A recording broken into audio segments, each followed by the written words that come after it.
So this is my orphan, and what I mean by orphan is when people take a LS Chevy engine, they put it in a Mustang, it becomes an orphan because so much has to be done to get it to work. Some stuff you'll buy for the car will be Chevrolet, some stuff you buy will be Ford, some stuff will just be an aftermarket ignition or whatever else.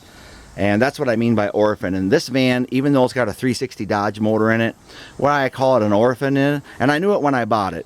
But the guy who rigged this all up, and if you go back a few videos ago, you see where I showed this with the table and stuff in it. But here's the thing. This would have came out with throttle body injection. And the guy converted it to carburetor, which is fine. But he did it his own way. So what we have going on here is we are still running off the factory black box, computer box if you will, engine control module. As he runs his ignition through this, it looks like a voltage regulator, but that's actually his ignition. He put a 360 Magnum in here, which is great, but he runs the carburetor fuel pump off the fuel pump, the throttle body injection, that's fuel pump that's in the gas tank. He has a right down there, I don't know if you can see it, but there's a fuel pressure regulator. And if you just look, there is just a ton of stuff here going on, devices that are not factory, and everything that he done to make this work. So it became an orphan to me. A guy's just got to have something to keep his mind occupied. Yeah. So, and it's things like that that make this an orphan on getting parts for it and how it's set up. Here's the motor. He's got a GM style HEI distributor that you can get off of eBay for 50 bucks firing this thing.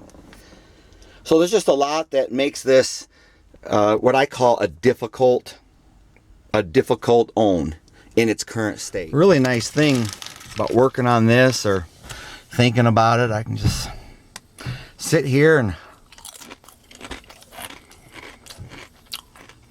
think about it.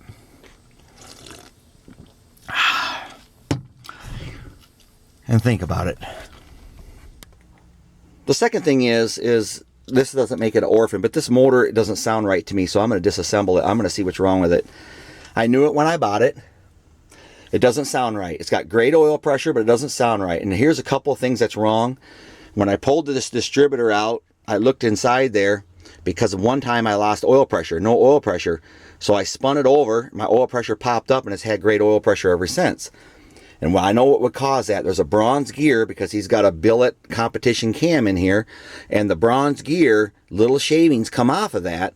And they get inside your oil pressure relief and they stick it open. And then you lose your pressure. So these are some of the things that I got to fix on it. It doesn't, when I bought it, it sounded like BBs all over this engine. BBs on the inside. Sounds like somebody took a bunch of like 250 Daisy BBs, poured it in the valve covers and stuff. Just ticks and just ticks all over the place. It's just not right. We're gonna see what we can do with that. Another project, but I'm gonna pull this motor down and I'm gonna see how far I have to go down.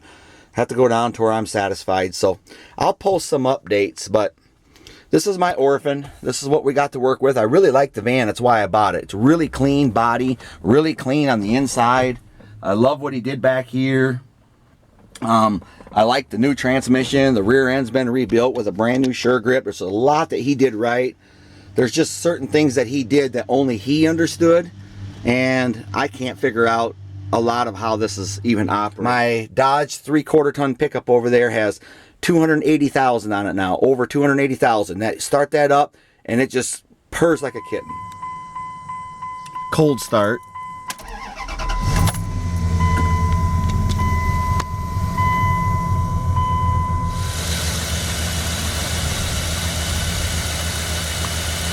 Start it up, it sounds like BBs all over the place. But listen to it.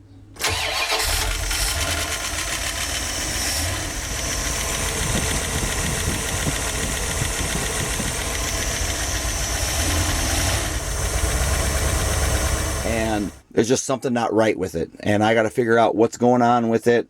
I'm going to replace the cam. I'm going to replace the distributor. I'm going to put a normal distributor drive gear in there, and I'm just going to see what I can do to make me feel better about taking this further than 20 miles away from home. Changing from a 340 to even a 440 or a slant 6 to a 318, that doesn't really necessarily make it an orphan. It's when you start this type of stuff that makes it an orphan.